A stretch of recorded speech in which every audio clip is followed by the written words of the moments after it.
Hi Virgo, welcome. And this is your reading. Be open-minded po, hindi po halos lahat makaresonate. Thank you nga po pala sa mga nagsusubscribe, sa mga bumabalik. Marami pong salamat. Give me the message for Virgo. Ano yung mensahe sa'yo? Give me the message for Virgo. Ano yung mensahe sa'yo?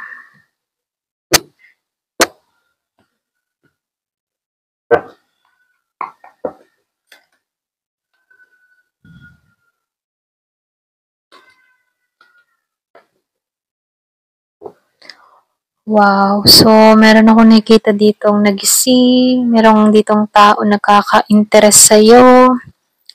So, lumalabas dito, no? Yung iba naman sa inyo na ibabalik mo yung confident mo. Nandito yung katapangan mo, katatagan mo, meron kang mga desisyong tinatahak dito. Meron dito nagkakaroon ng kaliwanagan sa sitwasyon at aaksyon na to, okay? Yung iba sa inyo, meron kang kadiling na Gemini, Aquarius, and Libra. Meron din ako nakikitang Aries, Leo, and Sagittarius. Meron ding Virgo, Capricorn, Taurus. So, lumalabas dito, merong na-attract, kumbaga, ginising tong tao na to or pwede rin ginising mo ang puso ng tao na to, okay? Kumbaga, nakakaramdam to ng passion sa'yo, kumbaga, nag-aapoy or nag-aalab ang nararamdaman ng tao na to sa'yo. Yung iba sa inyo, meron kang kadiling na Aries, Leo, Sagittarius, or pwede rin sabihin meron na-attract sa yung tao na ganito, okay? So, dito, nakikita ko dito na alam ng tao nito na ikaw yung soulmate niya or piling ng tao nito na ikaw yung soulmate niya. Kumbaga, nakikita ko dito, gusto ng tao na to, ikaw, yung buong ikaw. Ito rin nakikita ko, no? Kumbaga, andun yung pagnanais sa paghahangad ng tao na to. So, anong ginawa mo dito, no? So, nakikita ko dito, very attractive siya dito sa'yo.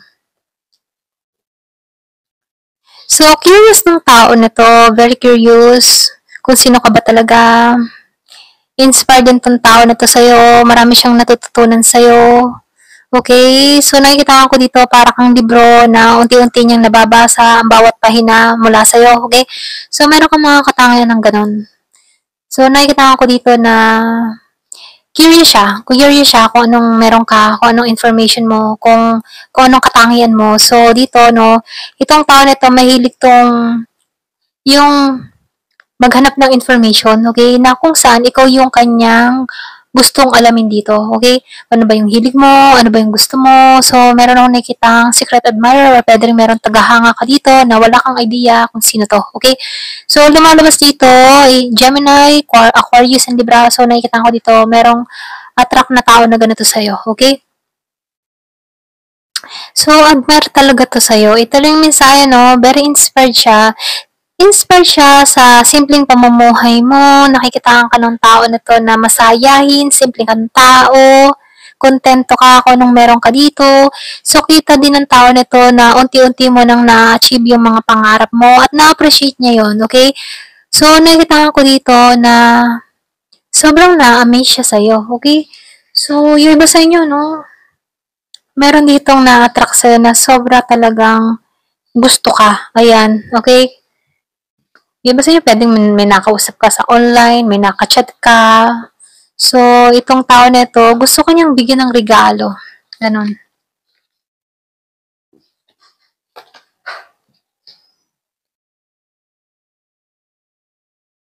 So, ikaw ikaw masyado kang malakas yung intuition mo. Kita mo ang tao kapag merong ginagawang pagkakamali sa'yo or nagsisinungaling sa'yo.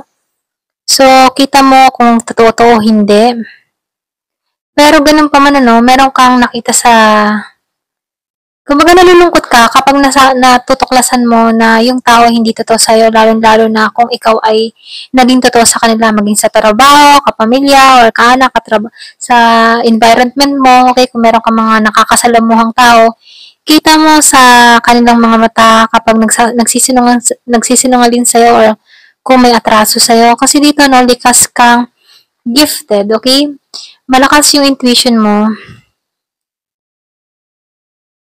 So, nakikita ko rin dito, pagdating sa relasyon, kita mo rin kapag merong kasalanan sa'yo, kita mo kung nagsisinungaling to, meron kang ganong kakayahan, naramdam mo Kung yung person mo dito ay nagsisinungaling, yung iba sa'yo meron kang kadiling na Pisces, or meron kang karelasyon na Pisces, nalulungkot ka kapag meron kang natutuklasan sa tao na to, kung nagsisinungaling to, ganon.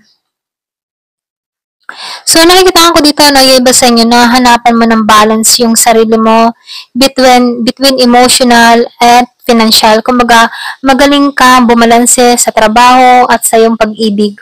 Kumbaga, hindi mo to pinagsasabay. Kapag sa trabaho, nakapokus ka sa trabaho. Kapag sa pag-ibig, nakapokus ka sa pag-ibig. So, nakikita ko dito, magaling kang bumalance. Okay? So, nakikita ko rin dito, meron ditong tao na gusto ka laging yakapin, gusto ka laging halkan dito. Yung iba sa inyo, meron kang kadiling dito na Virgo, Capricorn, Taurus. So, lumalabas dito na kaya mong balansehin ang love life mo mula sa tao na to, maging sa trabaho mo. Kaya itong tao na to, mahal na mahal ka nito. Okay? So, yung iba sa inyo, pwedeng ka-relasyon mo to ngayon. Okay? So, nafe-feel ko dito na nababalanse mo pagdating yung iyong financial at maging sa taong ito. Ganon.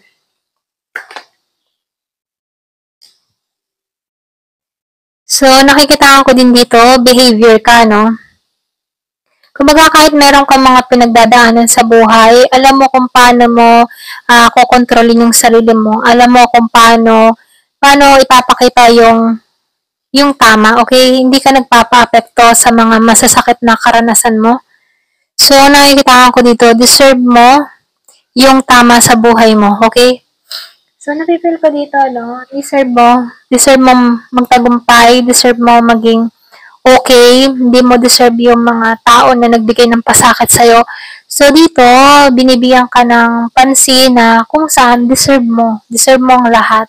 Kaya huwag mong pagtuunan yung mga masasakit na karanasan kasi meron ka ditong justice na parating, okay? So, meron ditong tao, na gusto kang makipag-collaborate sa'yo. Kumbaga, pagdating sa financial, gusto ng tao na to na pareho kayong lumalago. Hindi lang siya. Gusto niya, as a couple, pareho kayo. Okay? So, yung iba sa inyo, meron kang ganitong couple na kung saan, hindi kayo sinasantabi, lagi kang kasama sa kanyang mga pangarap. So, nakikita ko dito, sinuswerte ka sa tao na to kasi nakikita ka ng tao na to na talagang walang makakatalo sa'yo, okay? So, very in love tong tao na to sa'yo. Kung meron kang kadiling na Virgo, Capricorn, Taurus. Kumbaga, nakikita ka ng tao na to na you're the one. Gusto niyang i-share niya yung meron siya sa'yo, okay? Kumbaga, ganun. Ayaw niyang ikaw pabayaan. So, very romantic din tong tao na to. Okay? Hindi kanya tinatrato na iba. Ayan. Kung ano yung meron sa kanya, ibibigay din niya sa'yo. I-share niya din sa'yo. Ganyan. Kung ano yung tagumpay niya, i-share niya din sa'yo. Ganun. So, how can you serve? Okay? Kasi itong tao na ito, marunong siya. Marunong siya sa kapwa. Okay? Kaya dito, hindi to madamot. Marunong siya. May mga tao na sumusuporta sa kanya. Sa paglago niya, gusto niya sabay-sabay kayong lalago. Hindi lang siya. Kumbaga, kayo, kasama din sa kanya. Okay? So, meron kang kadili na ganun or pwede rin katangian mo to. Gusto mo dito, kung lalago ka, kasama yung mga mahal mo sa buhay. Hindi lang ikaw yung lalago, kundi kasama silang lahat. Okay? So, keep learning. So, nakikita ko dito, binibigyan ka dito na panatilihin mong matuto sa mga experience mo. Keep learning, okay? Sa mga nangyayari sa buhay mo. Diyan ka lalago, diyan ka matututo, diyan ka magkakaroon ng pangunawa sa mga desisyon or sa mga nangyayari sa buhay mo, okay?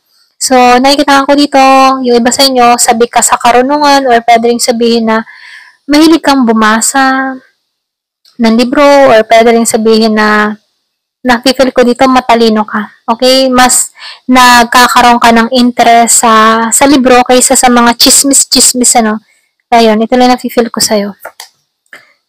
The power of humor. So, nakikita ko din dito, masayahin kang tao or pwede rin nagbibigay ka din ng saya sa mga tropa, sa kaibigan, okay? So, nakikita ko dito, heal your relationship. So, meron ako nakikita dito, healing, okay? Yung iba sa inyo, meron kang involved na third party or pwede rin meron ditong sumasalungat or meron ditong tao na sumisira sa connection. Okay, hanggat maaari, Pat, at kaya pang ayusin, i-heal nyo yung connection, okay? Huwag kayong patinag sa mga taong gustong sumira sa connection nyo, okay? Yung iba sa inyo, kapag powerful couple kayo, may mga taong naiinggit na kung saan, no, meron ditong darating sa buhay mo na gustong sirain at yun yung role ng tao na yun para sirain yung love life mo, connection mo, pero ganun pa man, kapag nananatili ka sa taas, okay, walang sino man ang magpapatinag sa relasyon nyo, okay? So, kung ano man yung nangyayari sa inyo, kung meron ka man ditong person na medyo nagkakatampuhan kayo dito, ito na yung time para i-heal nyo yung connection nyo, okay? Kung kaya pang ayusin, i-heal nyo, okay? So, dito, lumalabas, find the blessing in disguise. So, nakikita ko dito, yung blessing dito disguise, nauna yung mga pasakit, nauna yung mga paghihirap, pero at the end, may blessing palang nakatago doon, okay? Yung mga naranasan mong paghihirap sa buhay or mga experience mo dito, may kaakibat na blessing yan, okay? Sa dulo. Work on changing your thoughts. So, ito na yung time para trabahuhin mo din yung pag-iisip mo, no? So, ito na yung time para panatilihin mo maging positive, lawakan yung pangunawa sa sitwasyon na kinakaharap. So, dito, wag lang din basta magtuon sa mga negatibong bagay, bagkus, balabalansihin yung mga nangyayari sa ating buhay, okay? So, dito, declutter. So, nakikita ko dito may kaguluhan or pwedeng sabihin meron ditong mga gumugulo sa kaisipan mo, okay? Na kung saan, feeling mo dito, punong-puno ka na, umaawas ka na dito, no? So, ito na yung time para ayusin, ayusin kung ano man yung mga gusot-gusot, okay? Ito na yung time para sa pagbabago. So, dito, pinaunawa sa'yo dito na very unique ka, okay? Walang